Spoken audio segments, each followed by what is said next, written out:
Well, I'm finally out of the Arctic zone, and I'm south of Calgary. I'm loading tomorrow. Today is Monday, Easter Monday. And I woke up this morning at 6:30 because I wanted to get close to my shipper, which is nearby here. And you know, they were saying that this week should be warm, but they lied. And at 6:30 it was minus 12 Celsius.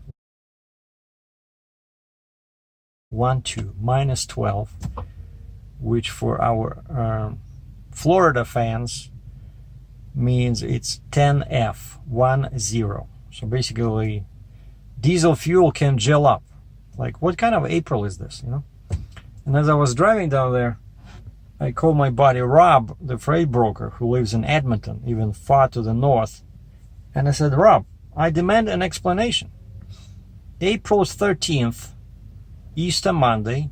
No, usually they say, you know, Easter, that's when it starts getting warm, right? Minus 12. And Ontario is like 20 degrees warmer. So I was really getting tired of this, you know, constant cold. But I went outside to my truck, did a bit of weightlifting. Just you know, what I usually do, like 5-6 exercises, you know, like 15 minutes, 20 minutes, just to keep yourself in shape. And then get back in the hotel, took a shower, packed all my stuff, moved it to the truck.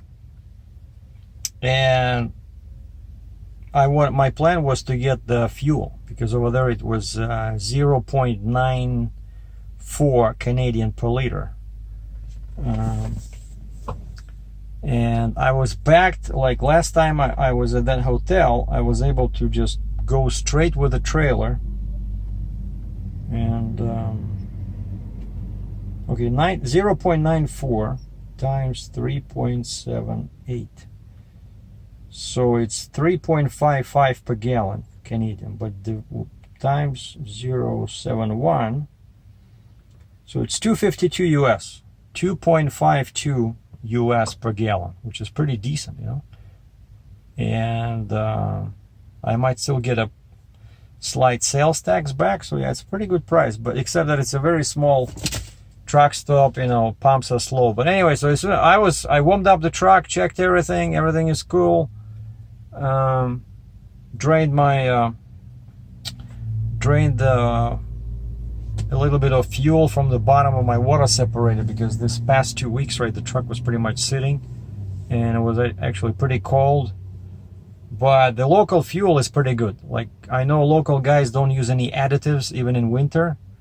You know, diesel fuel in Western Canada, you don't need any additives, which is, you know, so you're saving, you know, a bunch of money. So you don't have to spend 20, 30, 40 bucks on all these anti-gels, right?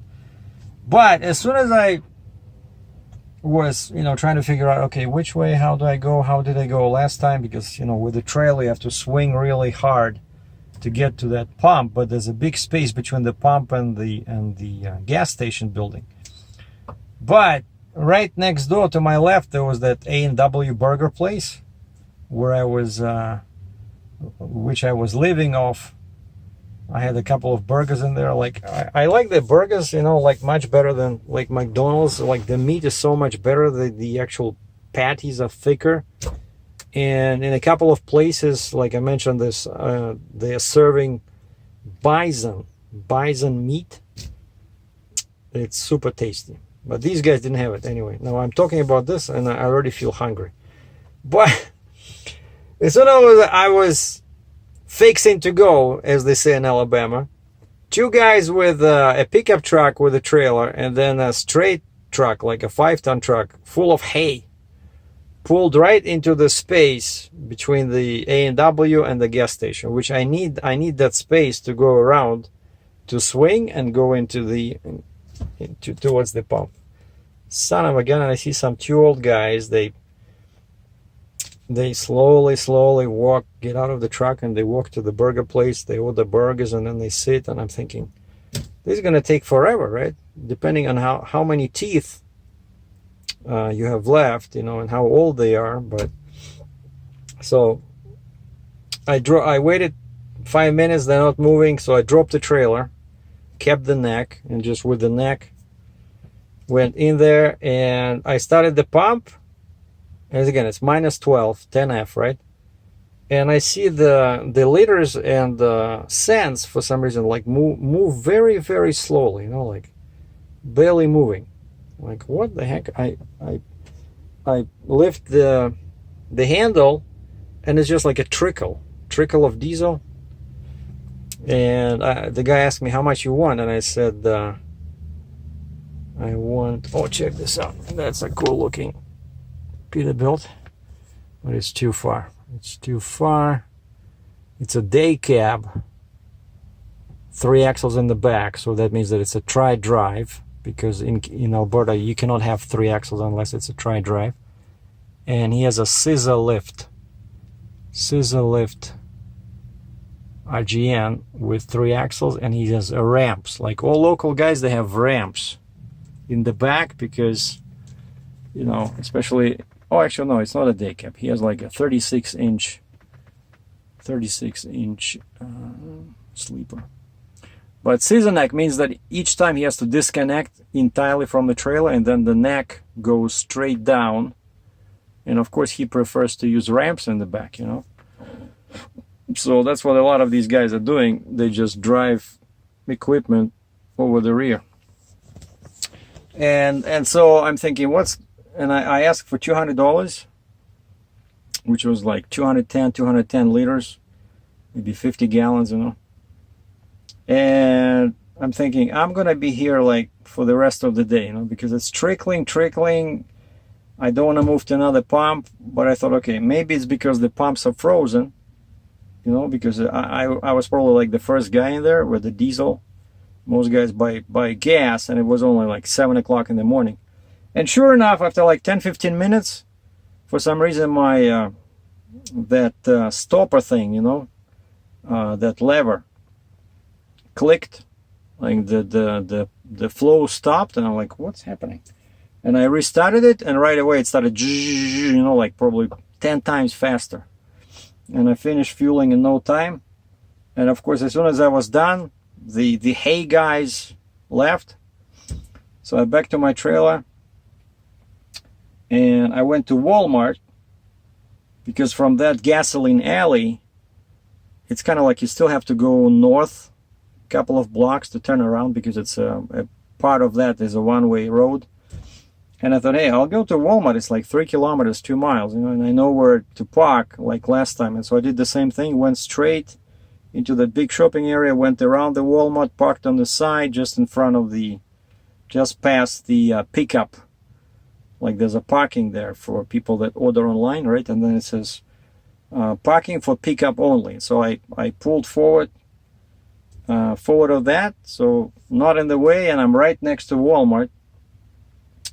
And so I decided, you know, like now with all these death, and I'm not even listening anymore to radio. Like I'm listening either to comedy or music or some business. Sometimes, you know, just my brother sent me a message. He said he became like there's nothing to do, so he says, did you ever try investing in stocks? And I said, as a matter of fact, I have. So read this book. And I sent him I said, try to find this in Russian. In Russia, I said, Peter Lynch, One Up on Wall Street. I said, you want to read this book if you want to invest in stocks? And he says, oh, found it on internet, PDF, free, reading now.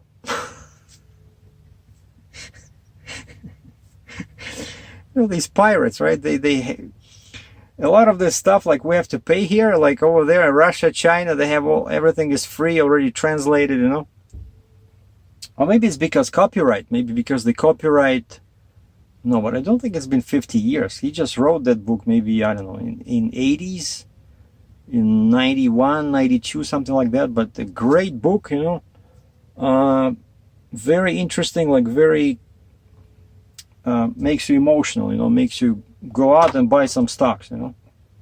And actually, I did have a small portfolio based on that that book, and then another one, the guy Greenblatt, like the magic formula for investing. So I had like 5 or 6 stocks, and I thought this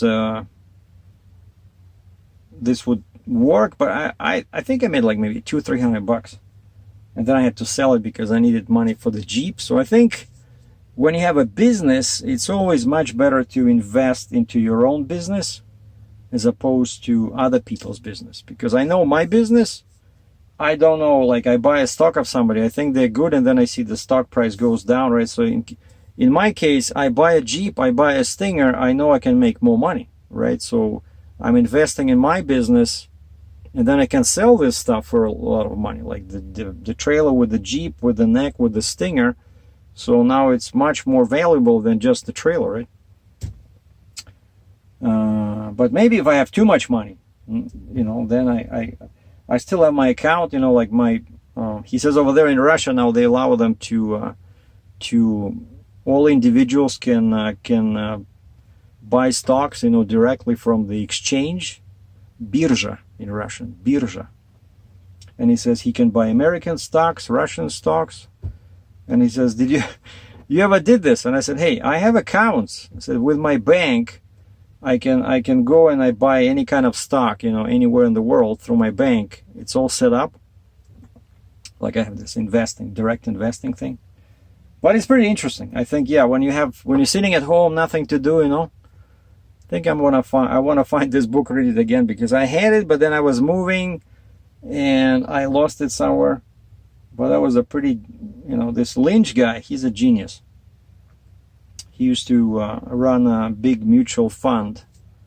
And so he was in charge of buying stocks. So, and that's what his book is about, right? Buying stock. Anyway, I digress. And so, yeah, then I went into Walmart and I put my mask on and I used my rubber gloves for the first time.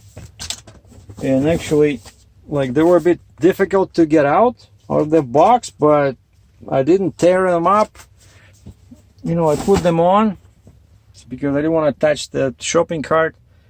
And I put the mask on, and it's the same mask I used like last week. Like those 5 masks that the guy gave me, the guy who stopped by, like another good Samaritan, and gave me 5 masks. And so I used that one, like, you know, occasionally. And that's it. I can see that that mask is loose, you know. And I just touch and I look at my reflection in the door, and I can see I have holes here, like where the mask sits. Even though I did like double, you know, loop instead of single loop, then I did twice the loop, you know, like 180 degrees around your ears, and it still it pulls the top and the bottom. And yeah, this time I had it properly, like, because yeah, I know some guys were saying I put it upside down. I never wore masks like this, right? I never was in a situation where I needed a mask.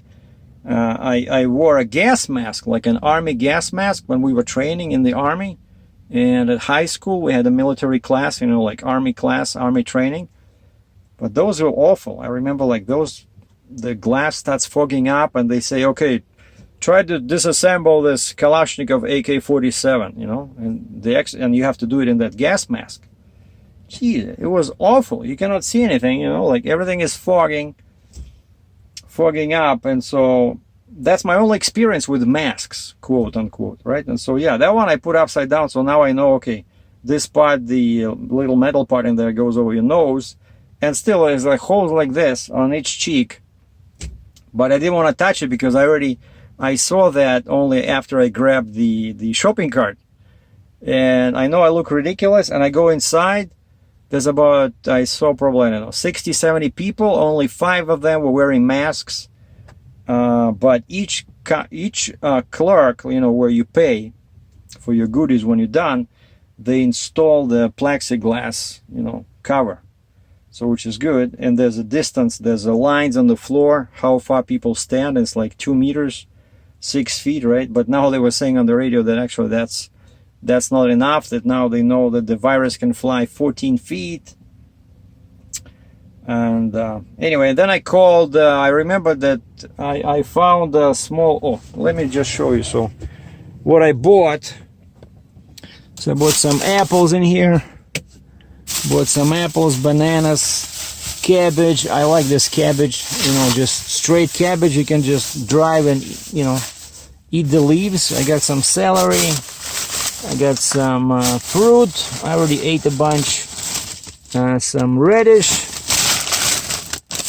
And here we got some oranges, more apples, my favorite avocados, some salad. I got more shop towels here. And then just for emergencies, in case there's an earthquake, I got these. You know, at least if you get some hot water, right, you can make these noodles. Kimchi, right? And that's all my vitamins in there. Oh, and I got some chewable D3. Didn't see them last time. Now I got like 2 of these. And what else did I buy? Oh, and I bought these. See, that's why you need the second shelf. You see, it's like little cupboard in here. And I still couldn't find any laundromat. Still have to do my laundry.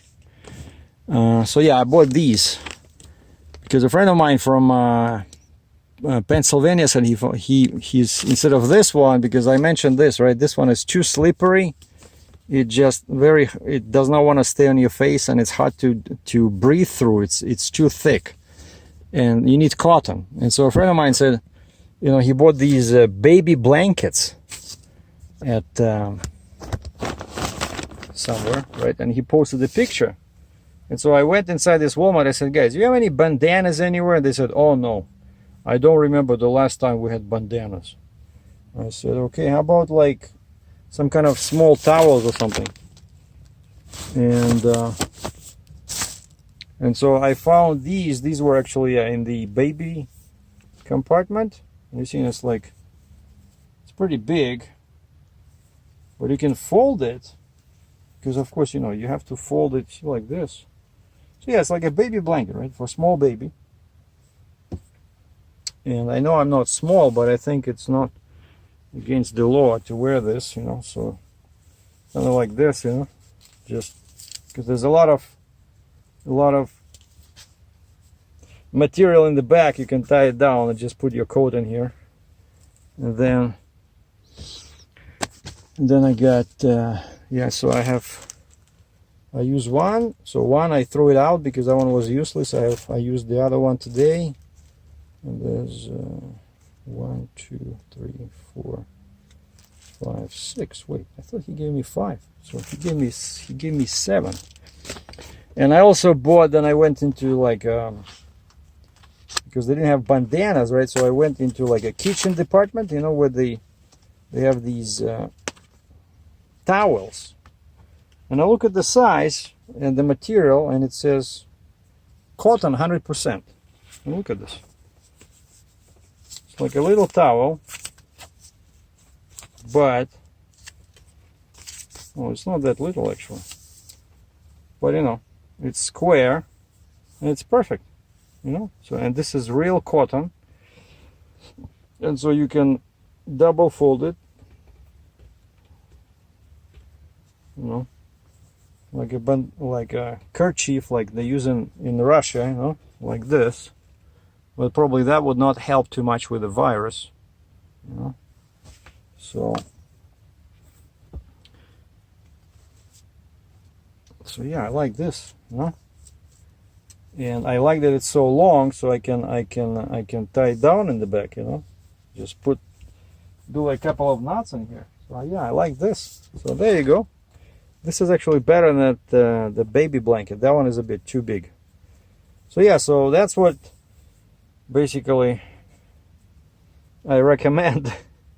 If you cannot find any bandanas, go into the kitchen compartment where all the towels are. So let's see, what's the actual flour sack towels. Flour sack towels, and they are 28 inches by 29, or 71 centimeters by 34. Ideal for cleaning up, culinary and crafting uses, and that's it. And you get 5 for $7 Canadian. I think it's a good deal. Oh, I'm very happy about this. So now I have these, and in case I run out of these, I always, or maybe if I find a baby or something, I can use this baby towel. You know, you never know. Maybe there's a baby on the side of the road, so you gotta be prepared. So I prepared for babies, I'm prepared for viruses. Oh, and of course, hold on. So these are this. Where's my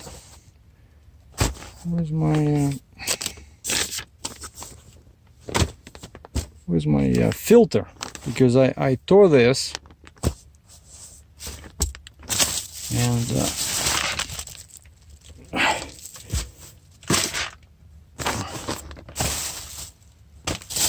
jeez. So I have so many sacks in here. Yeah, I had a piece of, oh, and I bought this. I like this bread. It's called the Protein Up, Carbs Down. 12 grams of protein in each piece, and only 9 grams of net carbs. You know, super tasty. Yeah, that's the mask I would agree. Huh. I lost, there was a piece of this towel here that I tore out.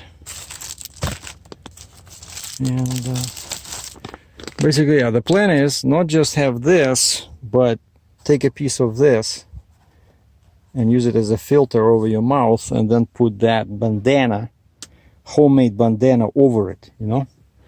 I think that would be perfect.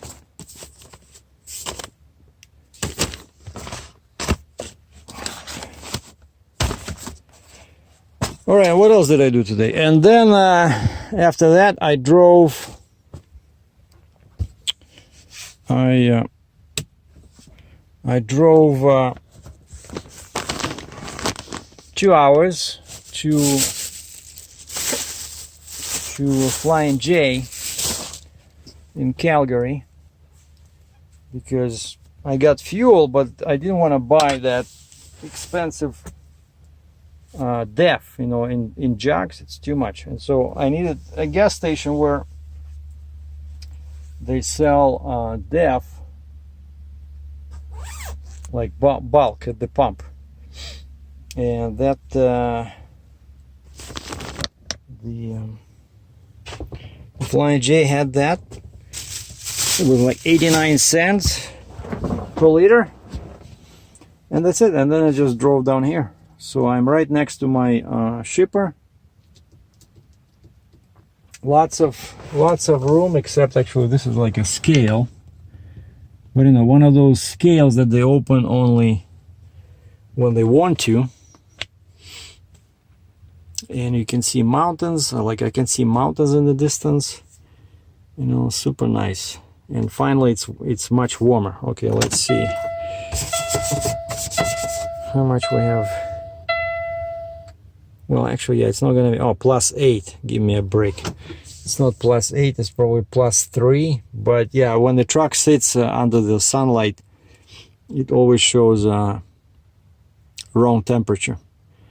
But the other thing that happened the other day, I mentioned this on in the community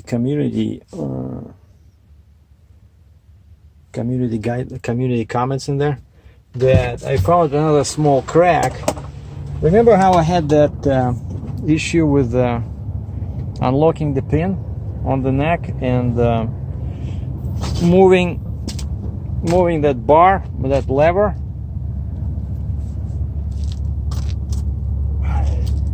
And so I think that somehow is related,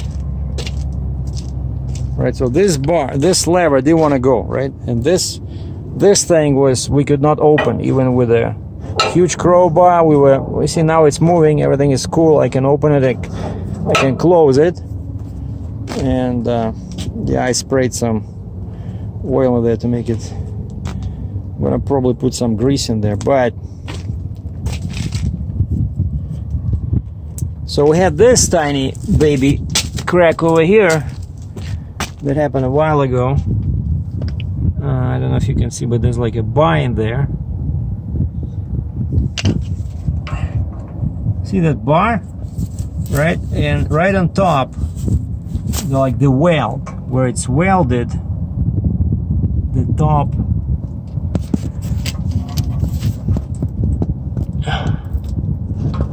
top cracked, and maybe even the corner there. I don't know what's happening there, but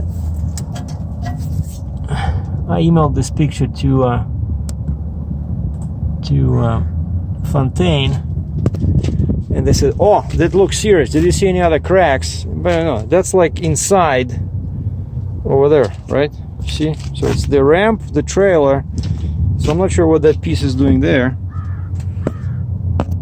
Inside, it's probably just supports the ramps or something. I don't know. Like this piece probably supports this piece, because on this side you don't have this. On this side, well, actually, yeah, well, you do. So you see on this side, it's right next to the handle. The same vertical plate. Well, this one is fine. But then I started looking around, because the guy says, you know, check if you see any other cracks. And I think this one also needs a little bit of attention. Like this is in the back of the neck.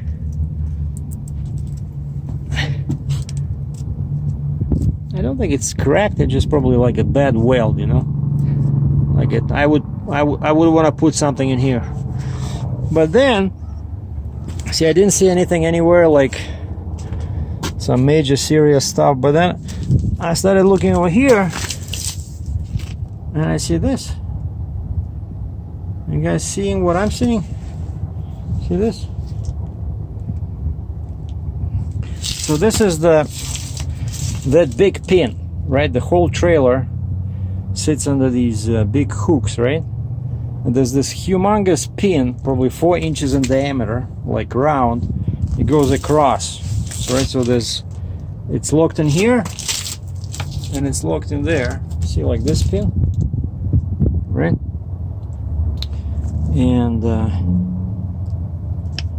And so that bar, that pin, so it's held by this, then by this massive thing, right? And then by this, and then by this.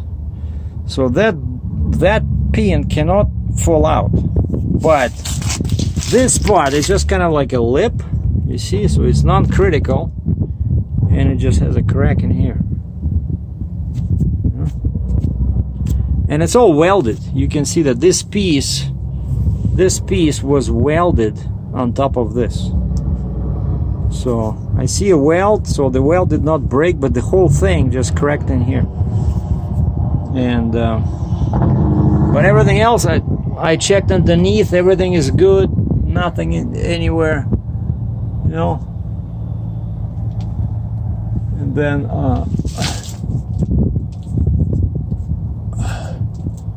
have another leak. I have a small hydraulic leak in here, but it just needs, you know, needs tightening or something here. That's okay.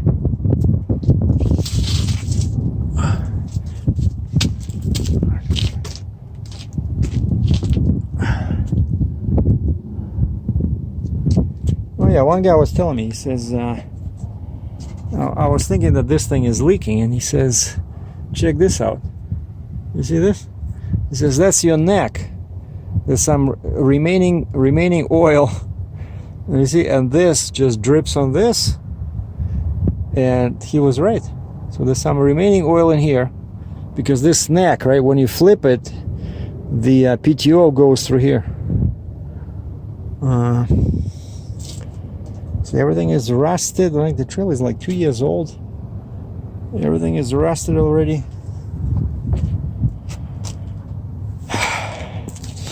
And so yeah, when I was at the Walmart, I thought maybe I'll try these guys from Excel Welding, the guys who made me the shims. But today is, you know, Easter Monday, not everybody's open. And I text the guy, and then I call them, and he answers the phone like his cell phone, but he says, no, we're not open. Like, what do you need? And I said, yeah, I just have a couple of small cracks on the neck. I said, nothing critical. He says, yeah, we're not open today. Like, if you want, just come tomorrow. And I said, I'm loading tomorrow near Calgary, so I don't want to go back all the way to Red Deer. And so I emailed all these pictures to Fontaine, to the dealer where I bought the trailer in New Jersey, Voorhees, New Jersey. And they send, and also I copied the Fontaine plant. I have the email address of the lady there. This guy Mark from Hail Trail, he says, yeah, Fontaine will let us know like how serious this is, but he says, I told him I want to stop by because, you know, I'm going to New Jersey with this load that I'm picking up tomorrow, 336 Cat excavator, and I'll be 75 miles away from the dealer in Voorhees. And I said, hey, I'm loading tomorrow 14th, so I think it'll take me like a week to get to Cambridge, Ontario, and then from there it's 500 miles because I want to drop the Jeep, right, to save on permits in PA, New York, New Jersey. And I said, yeah, I think I'll be there probably 23rd, 24th of April. And he says, okay, I copied our shop. So he says, you're welcome to stop by. And I know those guys are pretty good, so I know they're going to take care of it. And maybe I'll ask them if they can move my connectors, you know, like air connectors, like we talked about this before. Because right now they're in the very awkward location. You have to crawl under the trailer to disconnect or connect the hoses between the flip axle and the spreader, or between the trailer and the flip axle. And I want them moved on to the top so that I don't have to climb down each time. And maybe if they're in a good mood, I will pay them to change the stinger one last time from 3+1 to 2+2. You know, and then just load it on the back, on top of the trailer, and just run with a tandem as empty. And I don't know if I'll find a load. Of course, everything is super slow, so it took me so much time to find this load. So it pays okay. And, you know, I hold these 336 cats many times before, so I know how to tie them down, where to put chains, you know.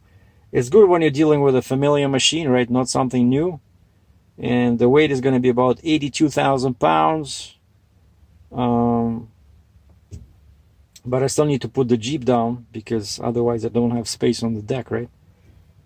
And so that's the plan. So for now, for today, 1 o'clock, 2 o'clock, something like that. So I want to do my Alberta permit. And then I'll prepare my bill of lading. Like I have my own bill of lading, so I can... Oh, it's 1:54. Yeah, so 5 minutes to 2.